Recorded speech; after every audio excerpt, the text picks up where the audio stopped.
em você uma nova luz.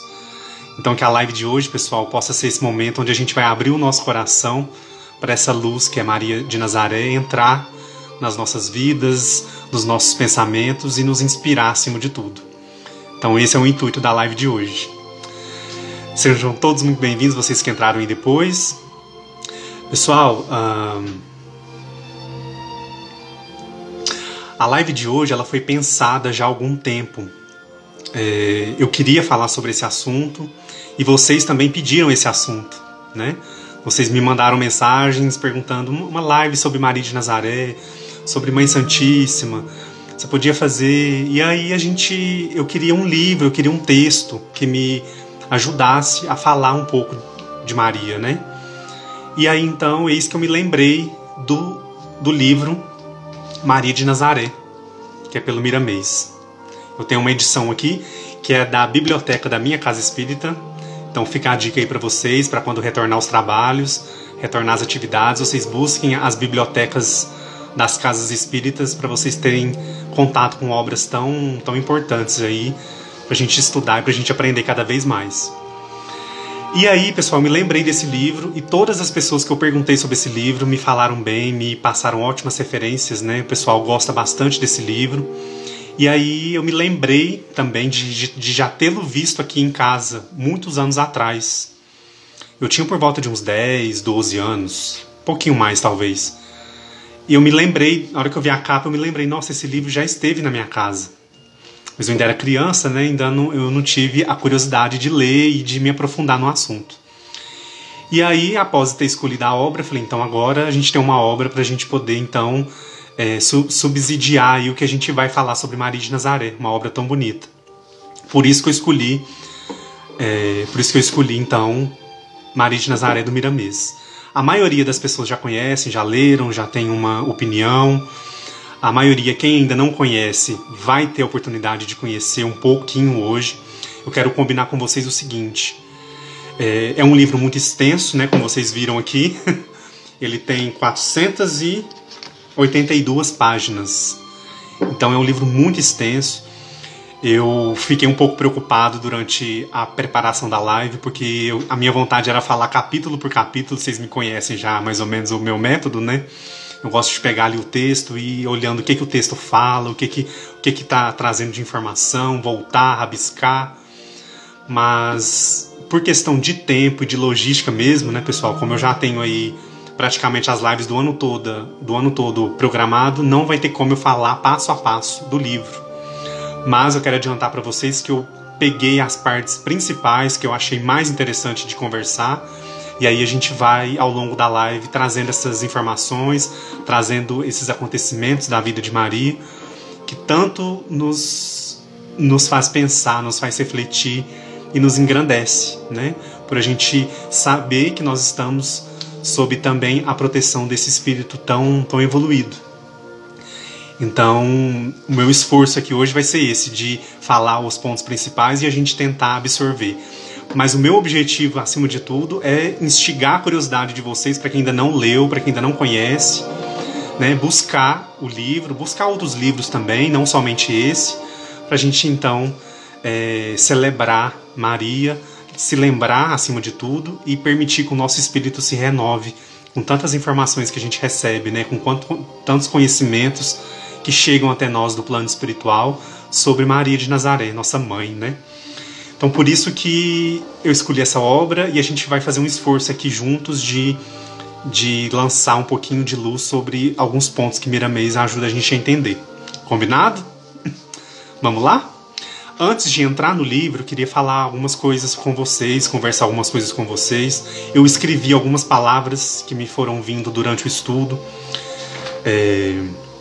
para a gente poder, né, juntar essas informações junto com o que o livro traz para a gente de esclarecimento. Então a gente vai somando esses entendimentos aí, essas informações, para que a gente possa então construir a nossa compreensão. Um pouquinho, né, dessa compreensão que a gente busca sobre Maria de Nazaré. Pessoal, quero dar uma boa noite para muita gente que está entrando aí. Guilherme lá do Alabama, nos Estados Unidos, está assistindo a gente. A Edna, a Tânia. Muita gente entrou aí depois, né? Sejam bem-vindos. Pessoal, vamos começar do começo, então. Tô com o livro aqui na mão, eu não pude rabiscar o livro, porque o livro não é meu, né? Então, eu vou usar muito o livro aqui durante a live pra gente poder conversar um pouquinho sobre as informações que a gente vai trazendo aos poucos. Pessoal, vamos começar pelo nome Maria. O que significa o nome Maria? Vocês já pesquisaram, vocês já viram, vocês já se interessaram em saber, buscou algo, às vezes até por curiosidade mesmo, né? Como é um nome muito utilizado ainda, muitas mães aí com certeza buscaram um significado, né, na hora de escolher o nome para as filhas, né? Maria significa, né, vem do hebraico, significa Senhora da Luz. Olha que nome bonito. E uma variação do nome Maria é Miriam também. Para quem não sabia, Miriam é uma variação também do nome Maria. Então fica muito... Quando a gente se lembra das pessoas, né, algumas pessoas que se chamam Miriam, é uma variação de Maria. Olha que bonito. E uma coisa também que eu acho interessante da gente comentar é a oração da Ave Maria, né? Ela é também conhecida como saudação angélica. Então, toda vez que a gente está fazendo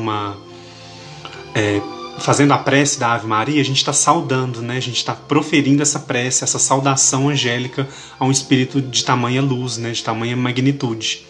Bonito esse outro nome, né? Saudação angélica.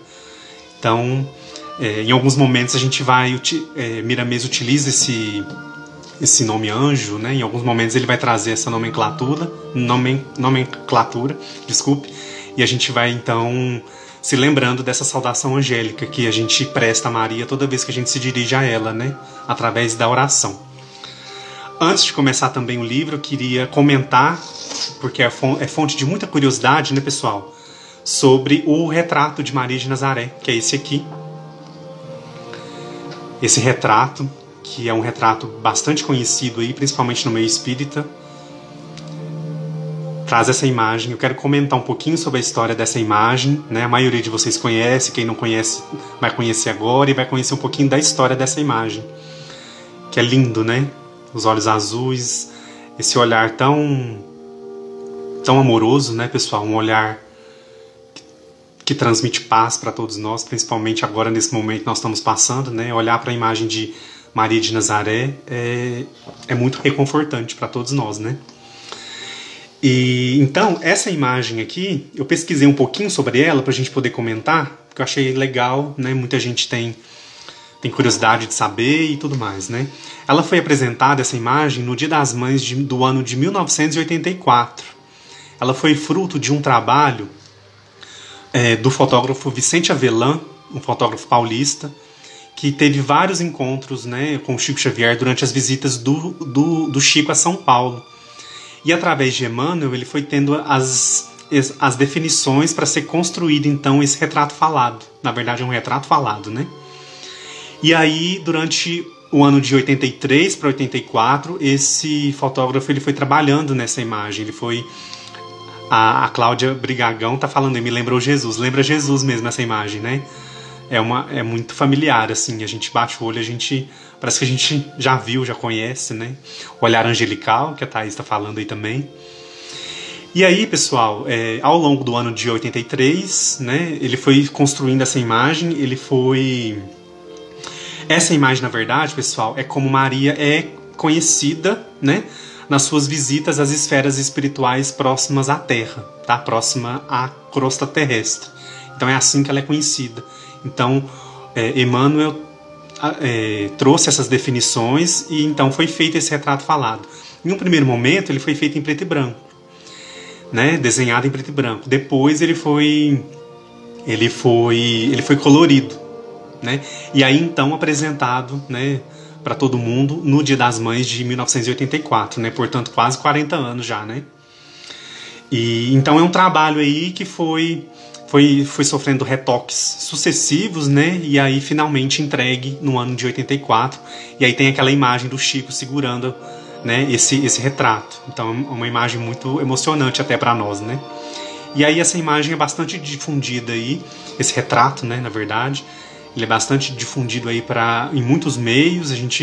Quando a gente olha, a gente chega numa casa espírita, chega em algum lugar que a gente vê esse retrato, a gente se sente bem, né? É uma referência para todos nós, né? E aí, vamos entrar no livro já? Ou ainda não? Vamos conversar um pouquinho então sobre os aspectos gerais do livro. O livro então foi publicado em 2001, 10 anos após a morte do João Nunes Maia, tá, pessoal? Então, João Nunes Maia psicografou o livro e esse livro estava guardado, né, pela editora, pelas pessoas responsáveis. E aí, em 2001, veio a orientação do Miramês para que fosse publicado o livro. E o livro, pessoal, é um livro muito bonito, né? Todo mundo que lê acha muito bonito, as imagens, ele é muito rico de detalhes. Então, Miramês conta com muitos detalhes, os personagens, as pessoas. Então, assim, é um livro muito rico, né? Eu não conseguiria, como eu falei para vocês, contar todo o livro aqui durante uma live, né? Acho que seria necessário algumas lives aí para a gente poder falar. Então, ele tem esse aspecto geral, né? É um livro muito... Ele te envolve, ele traz muitas informações, né? E é muito rico, né? Ajuda a gente a construir a imagem do momento, né? Que Maria nasce, Maria passa pela sua vida, passa pelos principais acontecimentos que a gente vai citar aqui ao longo do livro, né? Então, é o livro que cativa a gente, que prende a gente na leitura. E o próprio Miramês fala assim, o seguinte, né, sobre o livro. O livro Maria de Nazaré se propõe a ajudar os outros, a todos, os de boa vontade, a se encontrarem em si mesmos. Isso é uma definição do próprio Miramês. Modificando o modo de vida. Porque todos nós fomos feitos para viver em plena concordância com o universo. Então, olha só, quando ele usa o termo modificando o modo de vida, né, foi o que eu falei no começo, né, sobre renovação. Então, toda vez que a gente entra em contato com Maria de Nazaré, com essa imagem, né, com esse retrato falado, a gente se inspira a modificar a nossa vida, a se renovar. E é isso que é a essência do livro, que eu senti do livro, tá, pessoal? Então, é uma percepção pessoal minha. Então, a gente vai ali tendo conhecimento de todos os acontecimentos, né, de como, né, todos eles ali estão envolvidos, a preparação espiritual acima de tudo, que é um assunto muito importante que a gente vai falar ao longo da live. Então, essa renovação, essa modificação que ele fala aqui do modo de vida é muito presente. E aí a ideia nossa, claro, é a gente ler isso no livro, passar pelas histórias, olhar todas as situações, as circunstâncias que ela viveu e espelhar a nossa vida, né? E buscar essa modificação, essa renovação que todos nós queremos tanto e buscamos, né? De alguma forma. Antes de entrar em detalhes no livro, eu fiz algumas reflexões assim, sobre Maria de Nazaré. Eu pensei, como que eu vou falar, né? O que eu vou falar? Eu queria trazer um pouco também da minha experiência pessoal, que eu acho que é uma coisa bacana, que não está no livro, né? E só acontece aqui durante o momento da live, o momento do estudo. Então, comecei a pensar, né? Quando que eu ouvi falar? Quando que eu tive as primeiras informações de Maria de Nazaré, né? De Nossa Senhora, como a gente também chama, né?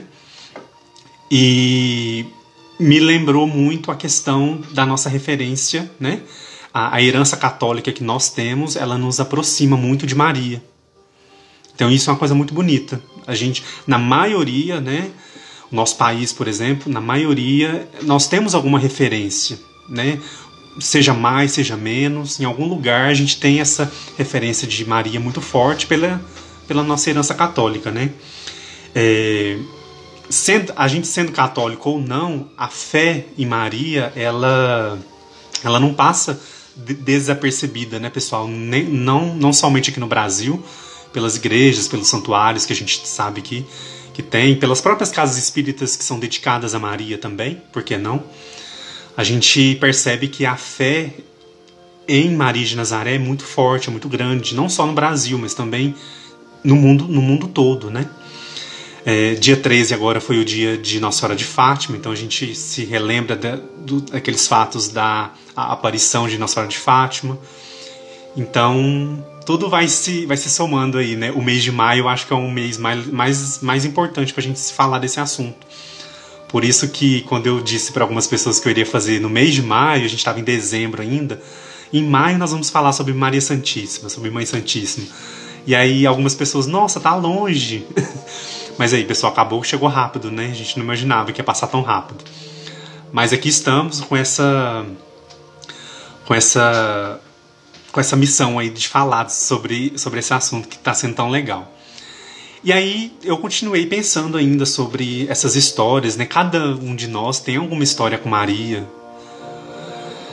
Se a gente não tem, a gente conhece alguém que viveu alguma coisa, alguma história, alguma situação, e que é realmente atribuído a Maria, atribuído a esse espírito, a essa força tão grande que nós absorvemos do Espírito Maria de Nazaré com relação às coisas da vida, situações da vida, seja uma enfermidade, seja alguma superação, alguma situação muito séria que a gente tenha passado e tudo mais. Eu vou comentar rapidinho aqui para não tomar muito tempo. Eu vivi uma experiência dessa, ainda muito novinho, eu era bebê ainda. Uma tia minha, tia Teresa, fez uma promessa a Nossa Senhora. Eu estava muito doente, né? Quase que eu retorno rápido ao plano espiritual, viu, gente? E aí foi feita essa promessa para mim, em meu nome. E a promessa seria que se eu melhorasse, se eu me curasse, se eu, né, conseguisse me salvar ali, eu iria participar durante 7 anos da festa que tem aqui na minha cidade, que é uma festa muito, muito importante. Já existe há mais de 130 anos. É mais velha do que a cidade, que é a festa de louvor à Nossa Senhora do Rosário. E aí foi feita a promessa para que eu acompanhasse a procissão até os 7 anos de idade, uma vez por ano. E assim foi feito, né? Eu melhorei, me salvei, graças a Deus, né? A gente tá aqui. E eu lembro, né, de muito cedo de participar daquele ritual, né? De participar daquela procissão onde as pessoas me levavam, que eu era muito pequeno ainda, as pessoas me carregavam no colo. E eu via aquela imagem ali de Nossa Senhora do Rosário tão bonita, me chamava muita atenção, mas eu era muito criança, muito pequeno. A Cláudia tá perguntando a cidade, né? Uberlândia, Minas, tá? E então eu participei até os 7 anos e depois eu continuei indo. E vou até hoje. Eu acabei de completar 30 anos no ano passado, no final do ano passado, e eu continuo indo até hoje. E por quê? Eu vou porque é uma coisa que me alimenta, que me conecta, que me faz refletir sobre essa fé, o que é a fé em Maria, né? E eu continuei indo, nunca parei. Isso me faz bem de alguma forma, isso me liga também à família, enfim. Mas assim, um parêntese, né? Todos nós temos histórias, né? Então eu tenho a minha eterna gratidão, né, a Maria por isso, né? Por desde muito cedo, depois... Isso eu ainda era bebê, né? Depois, com 9 para 10 anos, eu entrei na catequese, fiz catequese, e eu lembro muito de se falar de Maria. Então, assim, é uma coisa que vai sempre reforçando, né? E parece que a gente vai reforçando aquela ideia, aquela identificação que a gente tem com Maria, com Nossa Senhora, né? Seja o nome que a gente quiser chamar. Então... fiz catequese e aí eu me lembrei muito agora durante o estudo do livro sobre as aulas de catequese que eu fiz com 9, 10, 11 anos. Enfim, então assim, a gente vai rememorando muitas coisas da vida durante esse estudo. Eu acho que vai acontecer isso com vocês também quando vocês tiverem a oportunidade de ler o livro. E a gente vai remontando a nossa vida ou então as experiências da nossa, né, de pessoas que nos cercam. Então é uma coisa muito bonita e muito emocionante, né? Da gente falar, da gente lembrar. E continuando, depois desse... Realmente, muitas memórias, Cláudia. Depois desse paralelo que eu achei importante falar, dividir com vocês. E Porque realmente é a nossa história. Então a história da nossa vida é a história da nossa vida. Então a gente vai sempre construindo para que ela fique forte, né? E nos fortaleça para a vida. Isso que é o mais importante. E aí, pessoal, eu fui escrevendo mais algumas coisinhas aqui. Eu me lembrei de quando eu comecei na doutrina espírita, já com 20 e poucos anos. E aí me lembrei como que a doutrina espírita, né, pessoal, nos ajuda a entender a importância de Maria, né, na história. Nos dá um maior ainda aprofundamento com relação a essa importância, né? E outra coisa também é como nós nos aproximamos dela pela maternidade, né, mãe. Por que a gente chama Maria de mãe? Olha que bonito, né? A gente se referir à mãe de Jesus como nossa mãe. Maria, nossa mãe, né? Então, essa maternidade de Maria com Jesus é estendida a nós pelo próprio Cristo, né? Cristo disse, né? Eis aí tua mãe. Quando ele fala para João, né? Eis aí tua mãe. Então, Jesus nos dá esse presente também. Ele divide com a gente esse presente, né? Divide essa mãe que é amor infinito. Então, outra coisa que eu lembrei também, né? E eu escrevi aqui, tá, pessoal? Eu vou ler uma coisa que eu escrevi durante o estudo. Maria de Nazaré, mãe de Jesus e nossa mãe. Continua a nos guiar, auxiliar, sustentar nos caminhos tortuosos da vida. Quantas vezes a gente não se recorre a Maria, né, pessoal? E a gente sabe que aquele pedido, né, aquela prece, aquela rogativa sincera, a gente sabe que chega, né, a Maria através dos emissários, através dos espíritos abnegados que trabalham, né, e que trabalham nessa seara de luz, de amor, né? Todo pedido que a gente faz, pessoal, é encaminhado, é levado. E lá, realmente, é visto as possibilidades para que ele seja atendido, né? Em nome de Maria, em nome de Mãe Santíssima, né? Então, quando a gente se recorre a Maria de Nazaré, a gente também está reforçando a presença do Cristo em todas as nossas etapas evolutivas. Olha só, então quando a gente se recorre a Maria, a gente também está reforçando a presença e a importância de Jesus nas nossas vidas. E aí ao longo do livro a gente vai realmente nos deparando com tantas informações, com tantas situações, que vai nos esclarecendo, vai nos ampliando, vai nos ajudando a compreender, a entender como que aconteceu essa encarnação. Voltando lá ao estudo, as minhas lembranças de catequese, eu lembro muito que a minha professora na época comentou uma coisa que eu lembrei durante o livro aqui. Ela falou que, numa aula, né, que Maria, que Nossa Senhora veio através de um casal mais idoso, né? Os pais de Nossa Senhora eram um casal idoso. E por isso ela era vista como algo assim, como um milagre, né? Claro que ela não usou os termos que nós vamos utilizar aqui, que a obra Maria de Nazaré traz para nós, mas ela utilizou esse nome milagre. Ela era vista como um milagre porque seus pais eram idosos. Como é que pais idosos ainda poderiam ter filhos? E ela foi concebida dentro dessa condição. Nós vamos entender um pouquinho aqui ao longo da live sobre isso. Então me veio essa memória também, que bonita a gente lembrar disso, né? Memórias de infância lá de trás, né? Vamos entrar no livro então em si, na história do livro.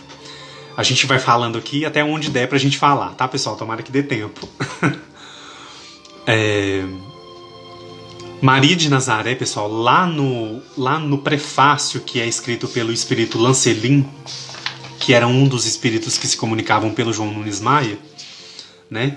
O prefácio é de 25 de dezembro de 83. Então, olha só. O livro foi psicografado de 83 para 84, junto com a imagem aqui, né? Com o retrato falado que a gente mostrou, né? E só foi publicado quase 20 anos depois, né? Enfim, nesse prefácio aqui, Lancelin já começa a trazer para a gente uma ideia da magnitude de Maria. Ele fala o seguinte: Maria de Nazaré, espírito de alta envergadura, de uma pureza de sentimentos tal que escapa a todas as nossas deduções e esforços de compreensão. Maria de Nazaré é, pois, um conjunto de valores espirituais. Pessoal, conjunto de valores espirituais, né? Remonta àquilo que a gente estava falando lá no início, da renovação, da modificação do nosso estilo de vida, da nossa vida para melhor, né? Então, quando a gente olha esse conjunto de valores que Maria nos mostra, que Maria nos apresenta todos os dias, não só na sua história, durante a sua encarnação, mas até hoje, a gente para um pouquinho e pensa, né? Mas que valores são esses? São valores que eu quero acrescentar na minha vida? São valores que eu quero viver enquanto seguidor do Cristo? Ou, né? Como que a gente vai avaliar isso e incorporar, trazer para a nossa vida, né? Então, muito interessante, conjunto de valores espirituais, para que possamos refletir sobre o que se passa nos seus caminhos, sejam quais forem as nossas provações. Então, independente das nossas provações, durante a história a gente vai ver o quanto Maria, né, passou por muitas situações, até sérias, no sentido, né, da época, dos valores, enfim, da sociedade da época que impunha muitas condições, muitas situações. E Maria, então, foi passando, foi atravessando cada situação, cada provação e tá aí até hoje para todos nós, né, pessoal, como essa grande referência. Como eu disse para vocês, a minha ideia era falar capítulo por capítulo, mas não vai dar tempo, né? Acho que são 19 a 20 capítulos, mais ou menos. E então eu peguei alguns capítulos, alguns eventos desses capítulos e vou citando para vocês, para quem tem o livro ou depois a hora que for ler o livro, saber em qual capítulo que esse fato que eu escolhi está descrito, para depois a pessoa voltar e ler com mais detalhes, beleza? Lá no primeiro capítulo, então, que ele vai chamar de Maria de Nazaré mesmo, Miramês, né, já Miramês, ele vai começar falando para nós. Maria, mãe de Jesus, é um espírito de pureza lirial, vindo de planos altamente iluminados, para receber e ter em sua companhia o espírito mais evoluído que pisou o solo terrestre, portador da mensagem de Deus para os homens, que é o Evangelho. Então, pessoal, nesse primeiro trecho aqui, eu selecionei ele porque eu achei interessante a gente imaginar aqui Maria de Nazaré como a semente do Evangelho. Então, através dela veio o espírito mais evoluído que pisou no solo terrestre, e aí então esse espírito está portador da verdade para os homens, que é o Evangelho. Então vamos pensar a importância de Maria, né? Olha só, esse espírito que aceitou vir nessa missão para então plantar em si o Evangelho, né? O espírito, né? O Cristo nasceria dela para então trazer o Evangelho ao mundo, aos homens. Olha que importância essa missão, né? Ela foi o anjo que se revestiu de carne no planeta Terra, para favorecer a descida mais arrojada que a divindade determinou em favor da humanidade, dos homens. Pessoal, olha aqui, que interessante. Favorecer a descida. Então, quando a gente lembra disso, será que Jesus veio de qualquer jeito? Nesse livro aqui, pessoal, a gente vai ter a real noção, ou pelo menos começar a ter essa noção, do quanto foi preparada a vinda do Cristo. Não foi uma coisa assim, agora foi. Foi preparada a vinda de Maria, foi toda a história, né? Tudo que foi acontecendo com ela, para que então em seguida viesse o Cristo. Então eu quero que vocês pensem muito sobre isso durante a live e também depois quando vocês forem ler o livro. O que mais emociona no livro é justamente isso, a gente saber que a gente vê, né? Miramês traz muitas imagens pra gente dessa preparação, né? O que foi a escolha dos pais, né? De Maria, o lugar, né? Tudo isso foi muito bem olhado, muito bem planejado. Ao longo da live a gente vai aprofundando essa noção para vocês. E aí ele continua: Maria de Nazaré é um desses grandes seres que renunciou, olha só, seres que renunciou como ave de luz ao seu ninho de bem-estar angelical para ajudar a humanidade. Então, a primeira coisa que a gente vai olhar para Maria e a gente vai visualizar é a renúncia. Então, o primeiro ponto, né, que ela nos ensina tão fortemente é a renúncia. Nós já falamos isso aqui em outras lives, com relação a tantas renúncias que nós vivemos, né? Nós passamos ao longo da nossa vida. E Maria de Nazaré realmente, ela renunciou, né, ao seu ninho angelical ali, ao mundo que ela estava inserida, para vir ajudar a humanidade, né? E aí, pessoal, quando a gente se lembra disso, né, sobre essa renúncia, sobre essa renúncia de um lugar que ela tinha atingido já como espírito, ela vem para nos ajudar, ela se compadece da humanidade e aceita vir, né? Ela chega com o espírito, com esse sentimento de renúncia mesmo. Quantos e quantos espíritos que a gente vê aí ao longo da história da humanidade que também renunciaram aí aos outros mundos para poder estar aqui em assistência. Me lembrei muito de um que é muito especial para todos nós, que é Bezerra de Menezes.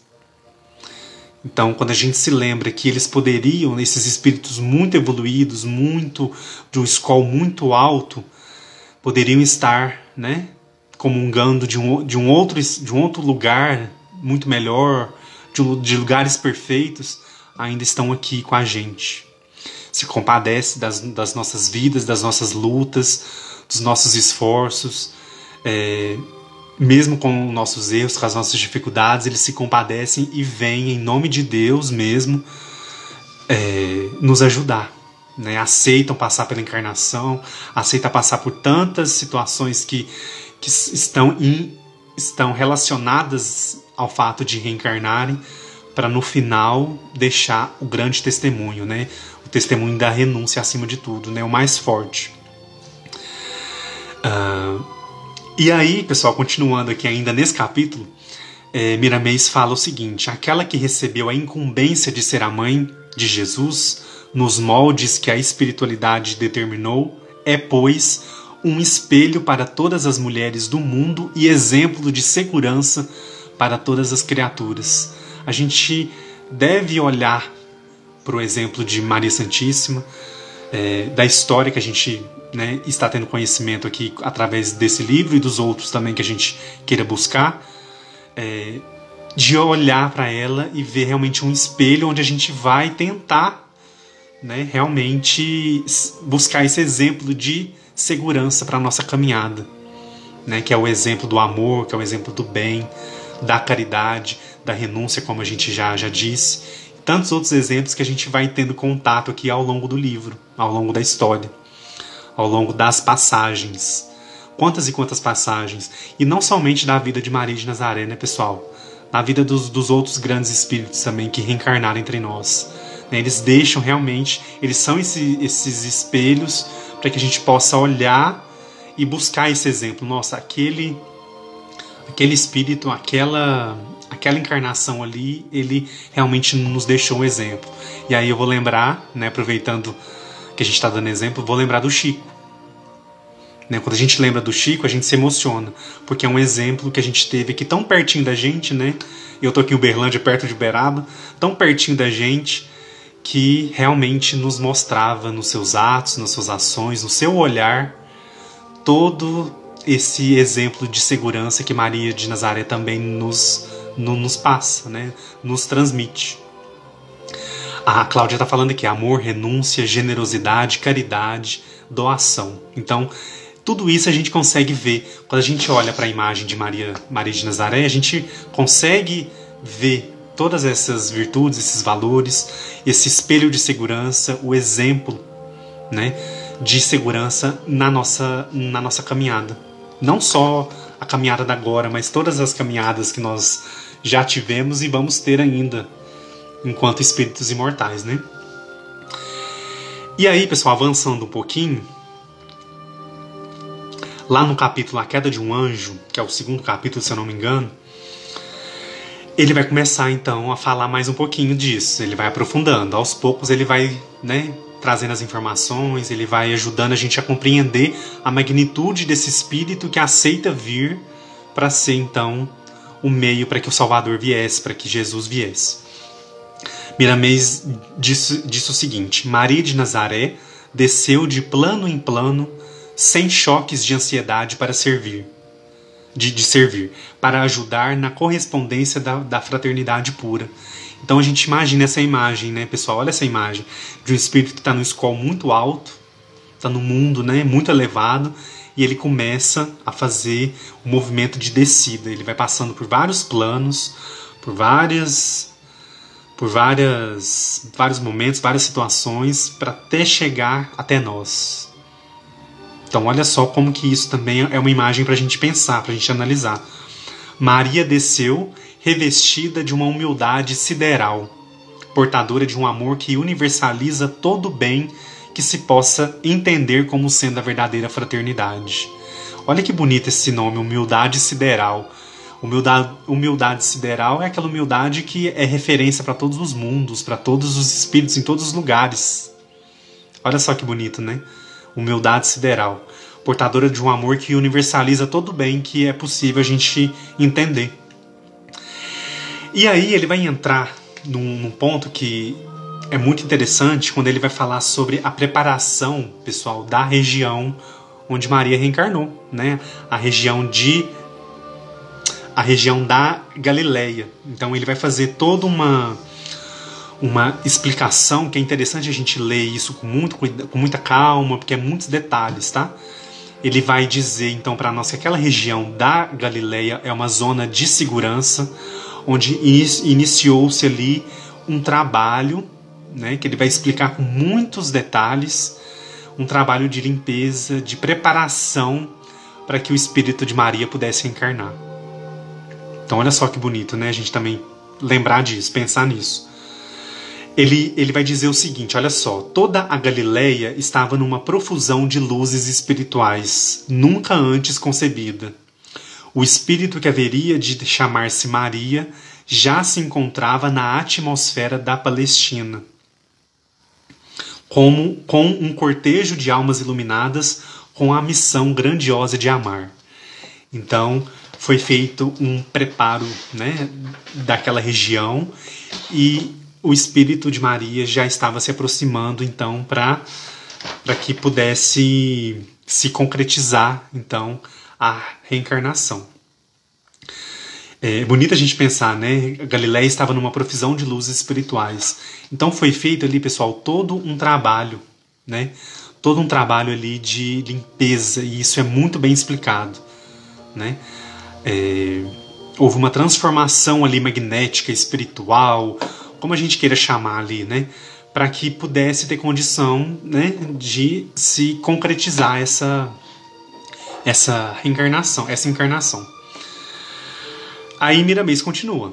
Maria foi escolhida no reino dos céus e depois chamada ao torvelinho da terra para cumprir o seu mandato.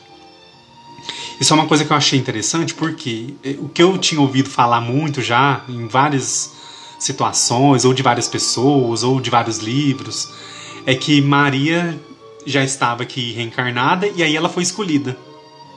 Isso a gente escuta muito isso, né? De que ela já estava aqui e aí ela foi escolhida. Não, essa vai ser a mãe de Jesus, a mãe do nosso Salvador. E aí Miramês traz essa informação. Maria foi escolhida no reino dos céus e depois chamada, então, para vir cumprir o seu mandato, né? Então, quando a gente pensa que ela aceitou essa missão e veio, né, pessoal? Bonito, né? E aí Miramês faz uma descrição logo em seguida da Grande Palestina. Deixa eu olhar aqui se eu selecionei a página, pessoal, para a gente poder comentar.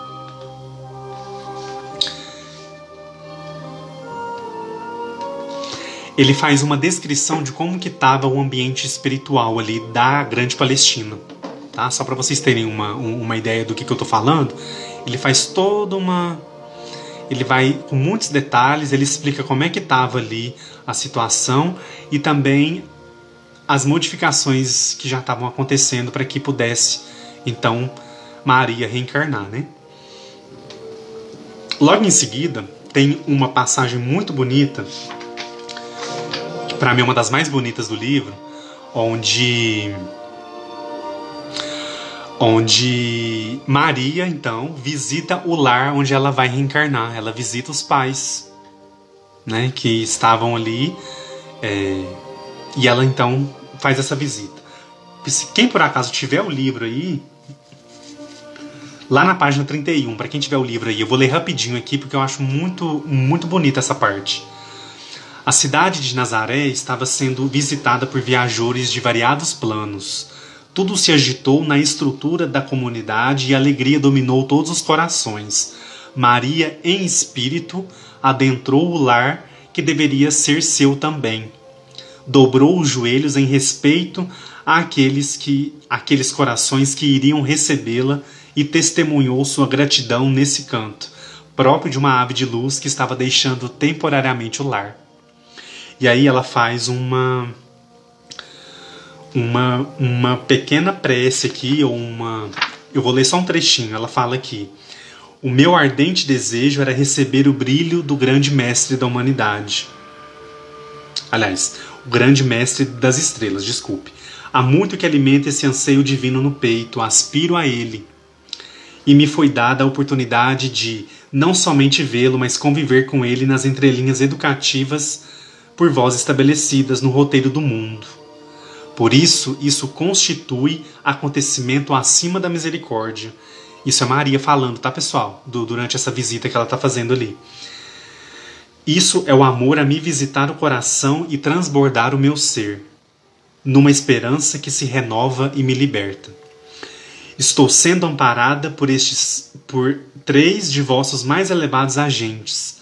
Sei que não mereço, mas me silencio diante deles, para ouvir a vossa vontade, que se serve desses luminares como canais que me educam, me instruem e me preparam para o aprendizado do amor.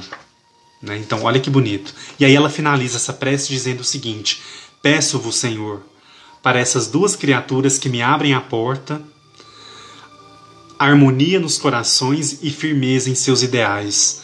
E ao encontrar o Messias, que as minhas emoções não perturbem o compromisso.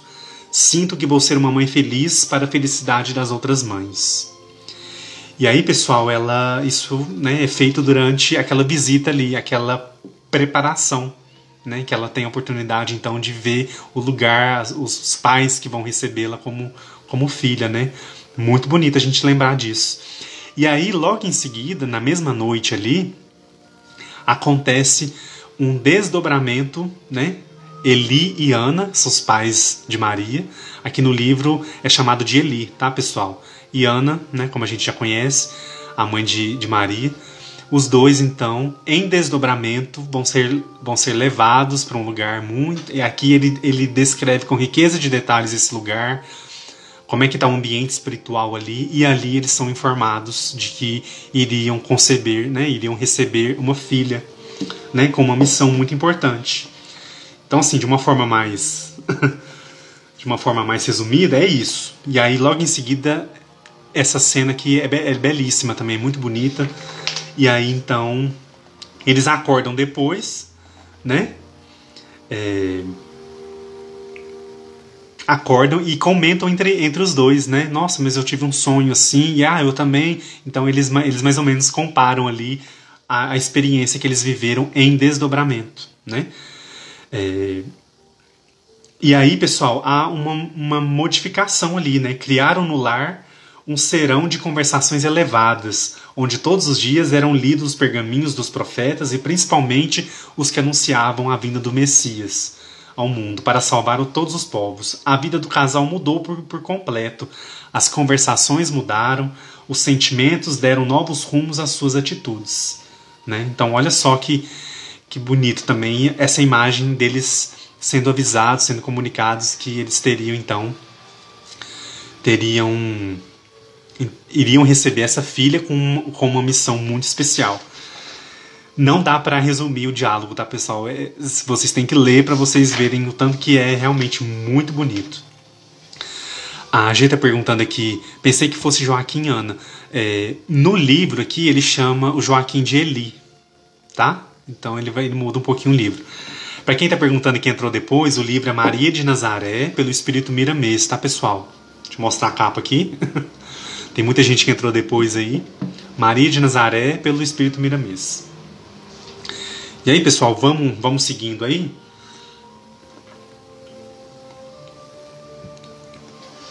No capítulo seguinte, vai ser, que se chama Ceareiros do Bem, vai ser explicado aqui com muitos detalhes também, esses Ceareiros do Bem. Quem são eles? Esses Ceareiros do Bem, pessoal, é um grupo de espíritos que cruzava a Palestina de lado a lado, desfazendo trevas, ideias de guerra, discórdias, maledicências. Então era uma equipe espiritual que estava ali naquela região ali, responsável por ajudar ali o clima espiritual, que estava por vezes muito denso, né, com essas ideias de guerra, de discórdia, enfim. E aí ele começa a falar sobre o trabalho desses Ceareiros do Bem, que é muito interessante, né? As bases deles ficavam em Jerusalém, mas eles se deslocavam por toda aquela região ali, né? Sempre que tinha algum ponto de tensão, alguma coisa mais, eles intervinham para poder não aumentar aquela névoa ali muito densa, muito pesada, né? Aquela psicosfera de guerra, de briga, de discórdia, né? De tudo isso que a gente já sabe, que é histórico daquela região. E aí eles ficavam ali responsáveis por essa questão. Eles também, né, faziam grande limpeza espiritual naquela região. Então eram designados com essa função também. E aí, avançando um pouquinho, pessoal, na história, né? Esse capítulo ele é muito detalhado sobre esse trabalho, como é que era feito e tudo. Então vale a pena a leitura, né? Como sempre. Vamos avançar então para o parto de Ana, né? Que a gente chama também de Santa Ana, né? Muitos chamam. Deixa eu olhar aqui rapidinho. Lá no capítulo Renasce Sofia. Sofia é o nome dado aqui a Maria, tá? Antes dela reencarnar. 83. Aqui, pessoal, vai ser contado para nós, né, como que foi o parto de Ana, né? O nascimento, então, de Maria de Nazaré. Quem tiver o livro aí, quiser dar uma olhadinha comigo, na página 83... ela vai... Eu vou ler só um trechinho aqui, só pra gente ter uma ideia de como é que estava o ambiente ali no momento que Maria de Nazaré, então, nasce, né? Renasce. Ana já se encontrava no leito e ao seu lado 2 senhoras dedicavam as tarefas diferentes, mas com o mesmo objetivo. Uma parteira obediente e prestativa para qualquer eventualidade. A outra, a ledora que conhecia o pergaminho sagrado, recitava com mansuetude dos anjos os escritos dos profetas antigos e contemporâneos. O ambiente se mostrava em serenidade. Olha que bonito, né? Eli, né, que então o pai de Maria, tomava todas as providências necessárias que a casa requeria, sem se esquecer de entrar no quarto de vez em quando para manifestar seu apoio àquela que partilhava do seu coração.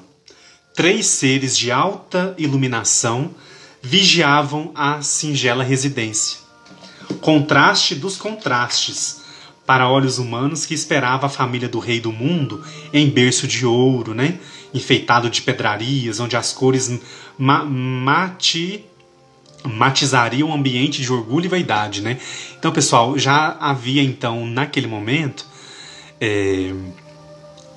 a informação de que, né, o filho de que iria nascer o Messias. Então, por isso que isso fica muito claro depois no livro, porque se esperava esse Messias que viria então, essa família, né, que viria de uma forma num berço de ouro, enfeitado com pedrarias, com muito luxo, né, com muita... Então, isso contrastou um pouco com o que realmente ocorreu, né? Os espíritos encarregados de dar assistência à cidade predispunham todas as criaturas no sentido de certificarem da chegada da luz naquele ambiente de Deus. Tinham eles o poder de bordar toda a natureza com pensamentos de amor e filigramas de luz. Então, naquele momento ali que estava acontecendo o parto, né, pessoal? Havia toda aquela movimentação espiritual ali para dar suporte para aquele momento, né? E aí, olha só também esse outro trechinho aqui antes da gente avançar. Os 3 espíritos se encontravam no quarto apostos e estavam como se fossem sóis. Os 3 espíritos aqui, pessoal, é Gabriel, Rafael e tem um lugar que eu anotei aqui, acho que é Micael, tá? Daqui a pouco a gente confirma se é os 3 mesmo. Se encontram apostos no quarto e estavam como se fossem sóis, capazes de reduzir a própria luz. Ana estava quase inconsciente por penetrarem pelos seus sentidos recursos de grande importância. A parteira, feliz por respirar aquela mesma atmosfera dos amigos siderais, ia e vinha apressada, buscando e levando apetrechos para o trabalho sagrado. Eli, sentindo nascer no seu íntimo uma alegria que as palavras não traduzem, cantava com o coração aleluias ao Senhor. Ana deu um suspiro profundo, transfigurada, e a parteira aparou com grande habilidade uma criança que chorava e já mostrava seu porte de rara beleza. Eli sentiu uma emoção sobremaneira divina e lhe faltaram forças nas pernas para ver a sua própria filha. Na afeição que já era esperada, recordou-se do sonho que tivera ele e sua mulher das promessas, né? Então eles se recordaram do momento que eles viveram aquele desdobramento, né? Obrigado pela lembrança aí, Miguel, Rafael e Gabriel, isso mesmo. Então, olha só que momento, né? Também pra gente se lembrar. E aí, pessoal, é dado aqui com muitos detalhes tudo que aconteceu nessa cena, né? Pra gente poder então imaginar todo aquele contexto, como que aconteceu esse momento, né? Vamos avançar mais um pouquinho. A live já deve estar quase encerrando, mas vamos lá. Na hora que encerrar, a gente continua.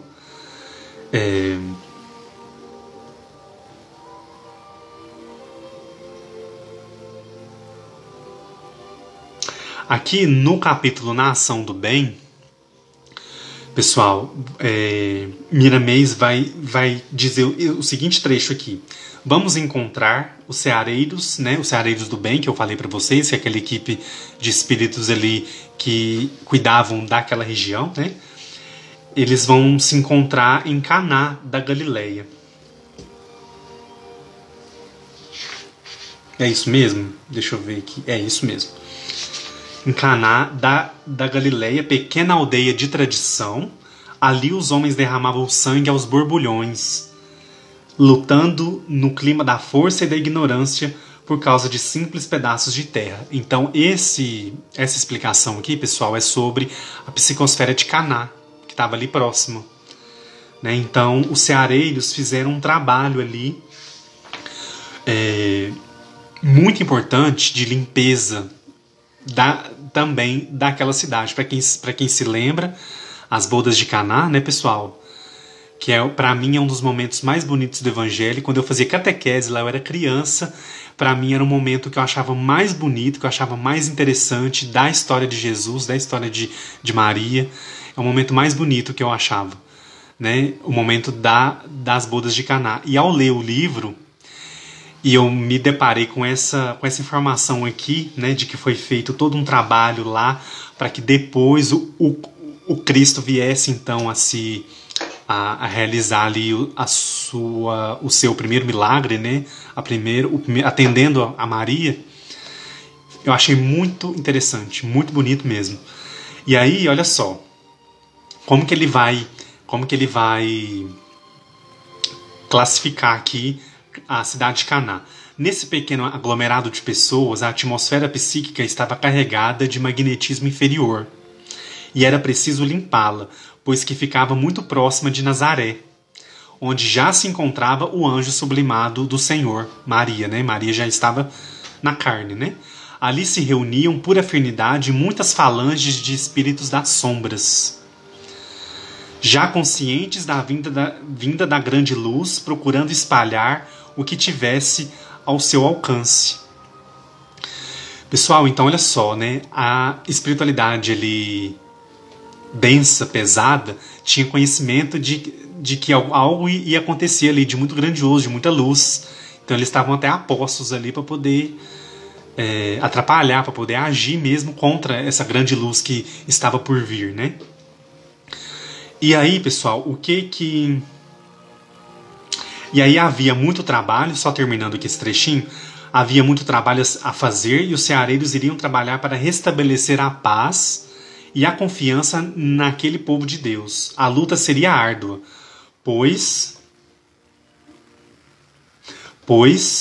porque já estava organizado o mal, né? Restava, portanto, ao bem, então, fazer o trabalho de desarticular o mal que estava presente ali. Eu vou parar aqui rapidinho, porque a live vai encerrar daqui a alguns segundos, e eu volto para a gente continuar aqui. Agora vocês vão ver a ação que foi feita em Caná para preparar, para ajudar a psicosfera para a vinda do Cristo. Eu aguardo vocês, a live vai encerrar, a gente salva a primeira parte e retorna para a gente continuar, tá bom?